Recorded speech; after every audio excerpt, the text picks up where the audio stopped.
चलिए आज हम लोग समझते हैं नई राष्ट्रीय शिक्षा नीति 2020।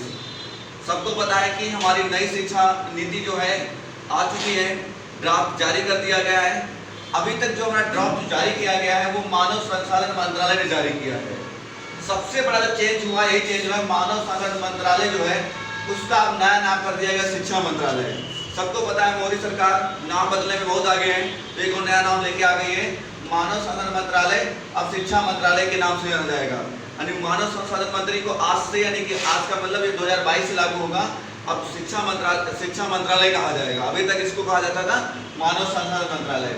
थोड़ा सा और ऊपर चलते हैं। सबसे पहले जो ये बनाया गया था मानव संसाधन मंत्रालय, ये 1968 में 1968 बनाया। तो वैसे जब हमारा देश आज़ाद होने के बाद जब हमारी नई सरकार बनती तब बनाई गई थी। यहाँ पर लिखा ये है कि जैसे सबसे पहले पंडित जवाहरलाल नेहरू ने एक शिक्षा नीति लागू की, उस नीति को सबसे पहले जो बदलने का काम किया था वो इंदिरा गांधी जी ने किया था। और ये कब किया था? 1968 में। इसके बाद दोबारा कब बदली गई? 1986 में, जिसको राजीव गांधी ने बदला था। इसको राजीव गांधी ने बदला था। राजीव गांधी 1986 में लागू किया था। वही अब इस समय हमारे प्रेजेंट टाइम में चल रही थी। 34 साल बाद, ठीक 34 साल बाद अब दोबारा तीसरी शिक्षा नीति लागू होने जा रही है 2020 में। ये आई थी 29 जुलाई 2020 को, जो कि 2022 से लागू हो जाएंगे। अगर हम आगे की बात करें तो ये मैंने बताया कि मानव संसाधन मंत्रालय बहुत इंपॉर्टेंट पॉइंट है, शिक्षा मंत्रालय हो जाएगा। इस समिति के जो अध्यक्ष हैं के कस्तूरी रंजन साहब हैं, इनकी अध्यक्षता में एक समिति बनाई गई थी। उन्होंने बताया है कि ये सब बदलाव होने चाहिए। जो के कस्तूरी रंजन ये हमारे इसरो के अध्यक्ष भी रह चुके हैं। और अब देखो सबसे बड़ा पॉइंट जो है इसमें 10+2। अभी तक हम लोग पढ़ते थे 1 से कक्षा 10 एक जैसी पढ़ाई होती थी और 11-12 की पढ़ाई अलग होती थी। तो इसको बोला गया था 10+2, जो अभी तक चलता है। आप लोग कहीं बोलते भी होंगे कक्षा 12 को 10+2। वो शिक्षा नीति अब बदल दी गई है, उसको खत्म कर दिया, इसे समाप्त कर दिया गया है। अब क्या लागू हुआ है? 5+3+3+4 लागू कर दिया गया है। ये क्या है? 5+3 का मतलब 5 भी होगा। 5 को जो पहली स्टेज होगी उसको फाउंडेशन स्टेज बोला गया है। पहले 3 साल रहेंगे। ये 3 साल कौन से? वही प्री नर्सरी, केजी, एलकेजी जो होते हैं 3 साल ही हो जाएंगे। और क्लास 1 और 2 इस तरीके से 5 साल हो जाएंगे। बच्चे का एडमिशन जब होता है वो 3 साल का होता है। और 3 साल बाद 5 साल की पढ़ाई करेगा तो 5-3 8 साल का हो जाएगा। किस स्टेज में? फाउंडेशन स्टेज में। सिंपल सी बात है, पहली स्टेज फाउंडेशन स्टेज ही होती है।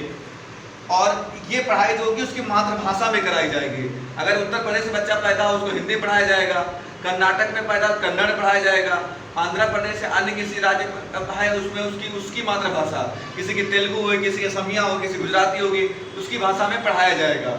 यहाँ भी आज़ादी रहेगी, वो चाहे तो इसमें पढ़ सकते, चाहे वो English medium, Hindi medium, Sanskrit medium. एक भाषा रखी गई संस्कृत हर क्लास के लिए। संस्कृत एक अलग से ऑप्शन होगा, चाहे तो ले सकता है, मतलब कंपल्सरी नहीं कि लेना ही पड़ेगा। तो एक चीज होती है लेना ही पड़ेगा, एक होता है कि आप ले सकते हो। तो संस्कृत ऑप्शनल के रूप में पूरे हर स्टेज में रखा गया है। दूसरी स्टेज क्या है? 5। इसके बाद 3 क्या होगी? प्री स्टेज क्लास होगी, जिसमें कक्षा 3, 4, 5 को शामिल किया गया है। साल की बात करें तो 4 साल का हो गया था, 3 साल पढ़ाई और करेगा तो कितना 11 साल का हो जाएगा। अब तीसरी मिडिल स्टेज बोला गया इसको, ये क्लास 6, 7, 8 हो जाएगा और 11 साल प्लस 3 यानी कि 14 साल का हो जाएगा। इसमें क्या हो जाएगा? अब इसी में विषय चुन सकता है। आप देखते होंगे कक्षा 11 में आप विषय चुन सकते थे, हम फिजिक्स लेंगे, मतलब हम बायोलॉजी लेंगे, मैथ लेंगे, हम कॉमर्स लेंगे, कक्षा 11 से डिसाइड होता था। अब क्या हो जाएगा? मिडिल स्टेज यानी कक्षा 6, 7, 8 में उसको डिसाइड कर दिया कि आपको कौन से विषय पढ़ना है। यानी कक्षा 6, 7, 8 में उसको पढ़ाने लगेंगे। अब देखो होता क्या, हमारी जो शिक्षा थी वो रोजगार परक नहीं थी। हम लोग पढ़ते थे, लिखते थे, लेकिन जो असली में इंडस्ट्री में काम होता वहाँ होता ही नहीं था। अब क्या होगा? उसको कक्षा 6, 7, 8 से सिखाने लगेंगे। उसको कोई मान लो मोबाइल बनाने के सिखाने लगे, मान लो उसको अचार फैक्ट्री डाला, अचार फैक्ट्री का बताने लगे। मतलब ऐसा सिखाएंगे जिससे वो कल को रोजगार भी दे सके। शिक्षा का उद्देश्य 2 होते हैं, एक होता है अच्छा इंसान बनाना, दूसरा होता है कि रोजगार कैसे उसको मिले, उसको रोजगार परक शिक्षा देना। तो दोनों इसमें पूरे किए जाएंगे, इसलिए ऐसा बदलाव किया जा रहा है। अगली स्टेज सेकेंडरी स्टेज होगी, जिसे हम कहते हैं 14 साल प्लस 4